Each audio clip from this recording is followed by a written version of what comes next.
രാഷ്ട്രപതി ദ്രൗപദി മുർമു അയോധ്യ സന്ദർശിക്കുകയാണ്. പുതുതായി നിർമ്മിച്ച രാമക്ഷേത്രത്തിലേക്കുള്ള രാഷ്ട്രപതിയുടെ ആദ്യ സന്ദർശനമാണിത്.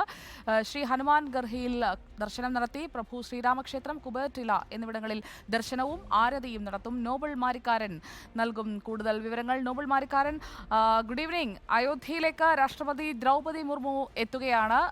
എന്തൊക്കെയാണ് ഇപ്പോൾ അവിടെ ചടങ്ങുകളിൽ പങ്കെടുത്തു തുടങ്ങിയോ രാഷ്ട്രപതി?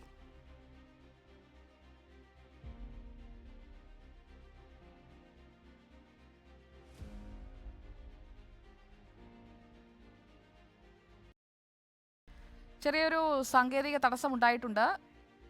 നോബൽ മാരിക്കാരനാണ് നമുക്കൊപ്പം ഉള്ളത്. ഇപ്പോൾ നോബൽ കേൾക്കാമല്ലോ അല്ലേ? അവിടെ ചടങ്ങുകൾ തുടങ്ങിയോ?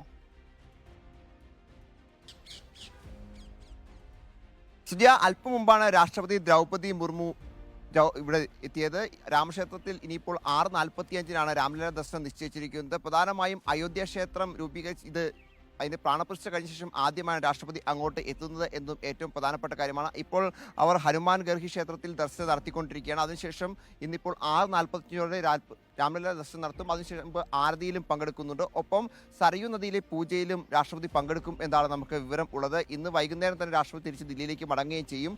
പല വിവാദങ്ങളും ഈ രാഷ്ട്രപതിയുടെ സന്ദർശനവുമായി ബന്ധപ്പെട്ട്, പ്രത്യേകിച്ച് രാമക്ഷേത്ര പ്രതിഷ്ഠയുമായി ബന്ധപ്പെട്ടുകൊണ്ട് രാഷ്ട്രപതിയെ ക്ഷണിക്കാത്ത അടക്കമുള്ള പല വിമർശനങ്ങൾ കോൺഗ്രസിന്റെ ഭാഗത്തുനിന്ന് ഒക്കെ ഉയർന്നൊരു സമയം കൂടിയാണ്. അതിനിടയിലാണ് ഈ ദർശനം എന്നും ഏറ്റവും പ്രധാനപ്പെട്ടതാണ്, സന്ദർശനം എന്നും ഏറ്റവും പ്രധാനപ്പെട്ടതാണ്. എന്താണെങ്കിലും രാഷ്ട്രപതിയുടെ സന്ദർശനത്തിന് ഈ സമയത്ത് രാഷ്ട്രീയ പ്രാധാന്യം കൂടി ഉണ്ട് എന്നുകൂടി നമ്മൾ എടുത്തു പറയണം. പ്രത്യേകിച്ച് ലോക്സഭാ തെരഞ്ഞെടുപ്പിൽ BJPയുടെ പ്രധാന പ്രചരണ വിഷയങ്ങളിൽ ഒന്നാണ് രാമക്ഷേത്രം. അതുമായി ബന്ധപ്പെട്ട പ്രചാരണമൊക്കെ നടക്കുമ്പോഴാണ് രാഷ്ട്രപതി അങ്ങോട്ട് എത്തുന്നത് എന്നുകൂടി നമ്മൾ ഈ കൂട്ടത്തിൽ കൂട്ടി വായിക്കേണ്ടതാണ്. എന്താണെങ്കിലും 4 മണിയോടെയാണ് വാൽമീകി വിമാനത്താവളത്തിൽ രാഷ്ട്രപതി എത്തിയത്. അതിനു പിന്നാലെ നേരിട്ടെത്തിക്കൊണ്ട് ഇവിടെ ക്ഷേത്രദർശനത്തിലും അടക്കമുള്ള കാര്യങ്ങളിലേക്ക് പോവുകയാണ് രാഷ്ട്രപതി ചെയ്തത്. ഇനിയിപ്പോൾ സരയൂ നദിയിലും അതോടൊപ്പം തന്നെ ആരതിയിലും പങ്കെടുക്കും. അതിനുശേഷമായിരിക്കും രാമലീല ദർശനം നിശ്ചയിച്ചിരിക്കുന്നത് എന്നാണ് ഇപ്പോൾ വിവരം ഉള്ളത്. സുജയ.